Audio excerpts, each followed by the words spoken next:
नमस्कार। नमस्कार। आज मैं बताऊंगा लोकसभा चुनाव होने जा रहे हैं मई जून में, तो उसके लिए क्या क्या तैयारी हो रही है और क्या धूम धड़ाम हो रहा है उसके बारे में बताऊंगा।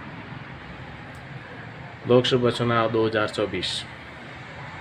आप मेरे वीडियो को लाइक कीजिए, सब्सक्राइब कीजिए और शेयर कीजिए।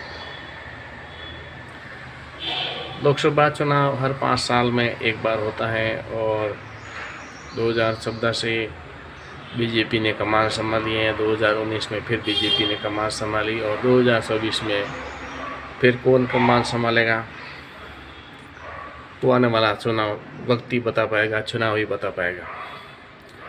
लेकिन घमासान इस तरह है कि जिस तरह से मोदी जी संसद में खड़े होकर बोलते हैं कि अब की बार 400 पार, अब की बार मोदी सरकार ही नहीं, अब की बार 400 पार,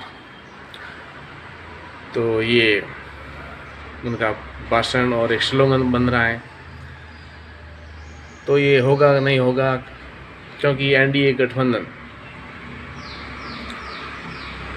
और ये सारे गठबंधन क्या निर्णय करते हैं, किसकी सरकार होगी, वो तो आने वाला वक्त और चुनाव परिणाम ही बता पाएंगे।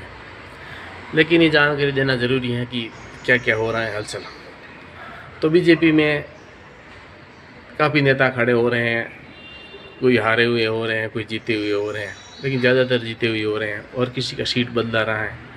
तो बीजेपी ने अपनी पहली लिस्ट जारी कर दी 195 सदस्यों की।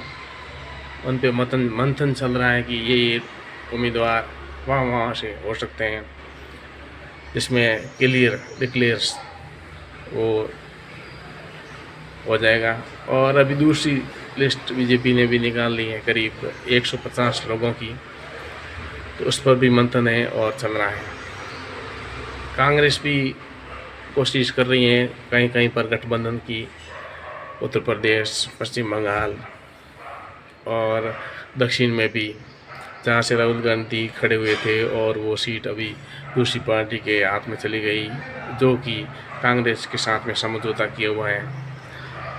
वहीं बीजेपी काफ़ी मजबूत स्थिति में लग रही है, लेकिन उसके कुछ बागी उम्मीदवार भी मैदान में होने की वजह से दिक्कत हो सकती है।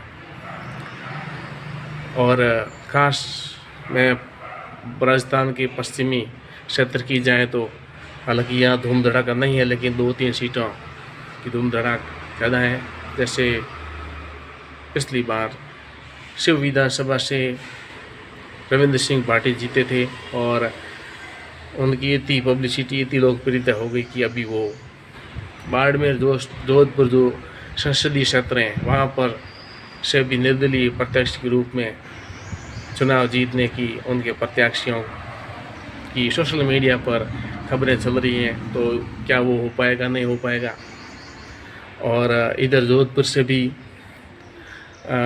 सुतार समाज के कृष्णाराम सुतार, जो कि हैदराबाद में भी विधायक का चुनाव लड़ चुके हैं, और अभी जोधपुर संसदीय क्षेत्र से कृष्णाराम सुतार निर्दलीय प्रत्याशी के रूप में चुनाव लड़ रहे हैं। तो इस प्रकार से यहाँ पर बीजेपी की मुश्किलें हो सकती हैं, क्योंकि ये जो प्रत्याशी हैं ये काफ़ी दमदार प्रत्याशी हैं और ये क्षेत्र में उथल पुथल काफ़ी मचा सकते हैं। हालांकि मार का तो संसदीय क्षेत्र बाड़मेर और जैसलमेर में कैलाश चौधरी का रहा, जो मोदी के करीबी माने जाते हैं, लेकिन काम वहाँ नहीं हुआ, सिर्फ मोदी के पीछे वोट जा रहे हैं। और जोधपुर संसदीय क्षेत्र से भी गजेंद्र सिंह सांसद 2-3 बार रहे हैं, लेकिन काम नहीं हो रहा कुछ भी, लेकिन मोदी की वजह से वो जीत रहे हैं। तो क्यों ना दूसरे प्रत्याशी जो काम करने वाले उनको उतार करके जीते हैं, तो कुछ काम तो होगा।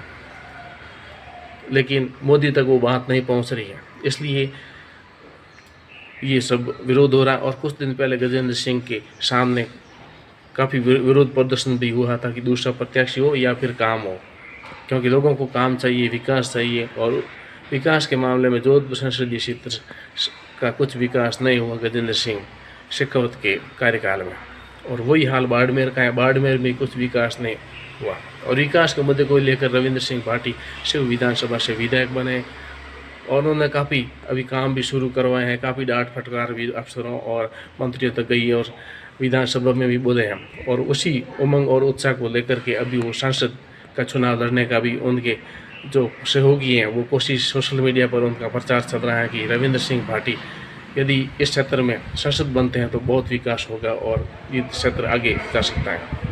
आप मेरे वीडियो को लाइक कीजिए, सब्सक्राइब कीजिए और शेयर कीजिए।